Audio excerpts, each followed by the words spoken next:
देखिए green TV YouTube पर भी, बस सब्सक्राइब करें और बेल आइकन दबाएं। नमस्कार दोस्तों, स्वागत है आपका किसान बुलेटिन में और मैं हूं आपके साथ प्राची तिवारी।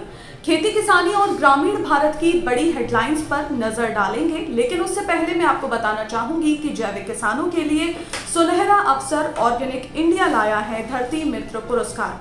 पूरी जानकारी पाने के लिए और आवेदन पत्र को डाउनलोड करने के लिए डिस्क्रिप्शन में दिए गए लिंक पर जाकर क्लिक करें।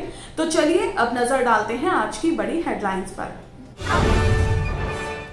2 महीने में 20 लाख टन से अधिक गेहूं का निर्यात करेगा भारत। 7 साल में सबसे अधिक एक्सपोर्ट की उम्मीद। झारखंड में मोती पालन को मिलेगा बढ़ावा। मत्स्य अनुसंधान केंद्र में हो रही है पर्ल फार्मिंग। खाद की कमी के बीच उर्वरक मंत्रालय ने 16 लाख टन यूरिया के आयात को दी मंजूरी। किसानों को मिलेगी राहत।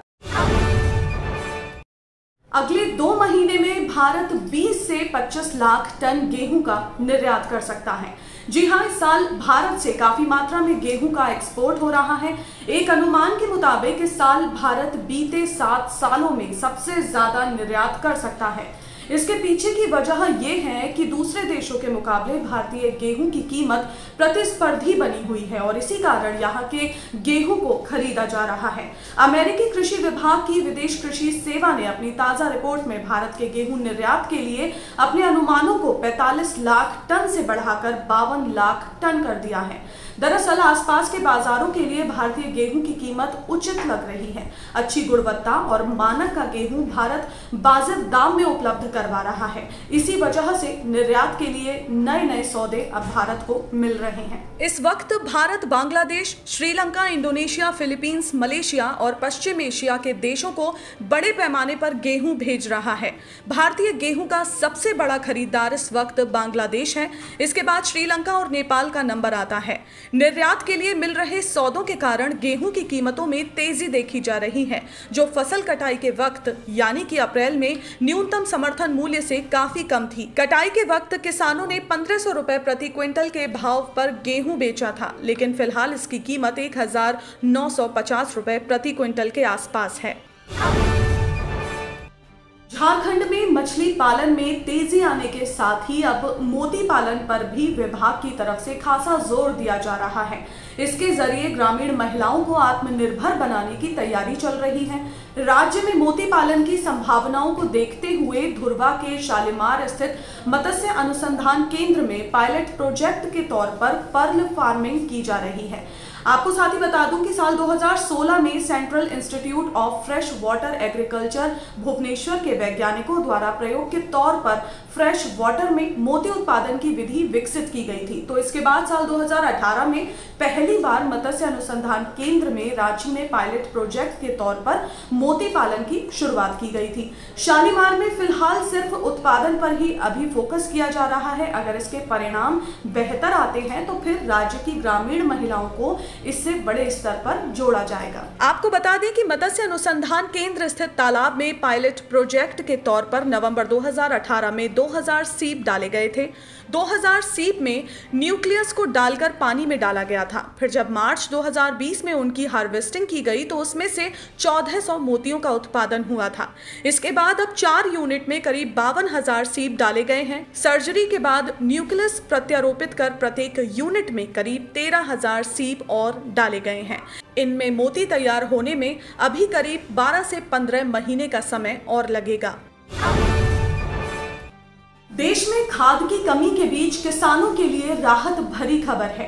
केंद्रीय उर्वरक मंत्रालय ने 16 लाख टन यूरिया के आयात को मंजूरी दे दी है।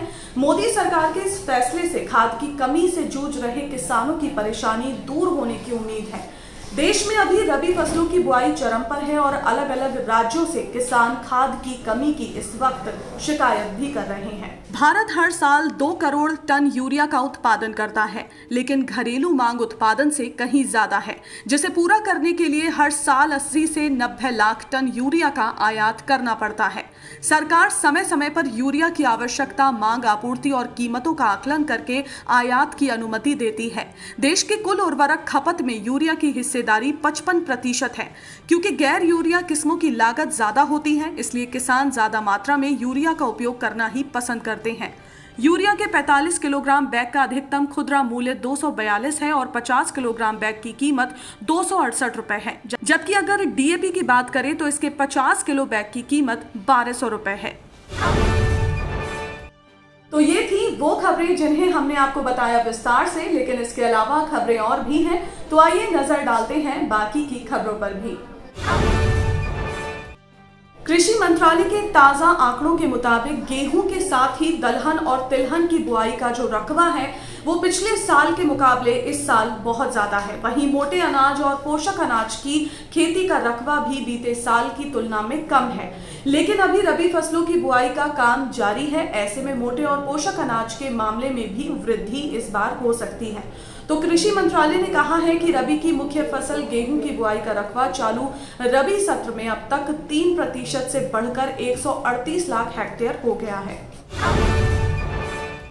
दक्षिण भारत में कहर बनकर बरसे बादलों ने आम जनजीवन को बुरी तरह से अस्त व्यस्त कर दिया है। मौसम विभाग की माने तो तमिलनाडु के 3 जिलों तूतुकुड़ी, तेनकाशी और तिरुनेलवेली में भी अब भयानक बारिश हो सकती है। दक्षिण भारत में हुई इस बारिश ने किसानों को बर्बाद करने में कोई कसर नहीं छोड़ी है।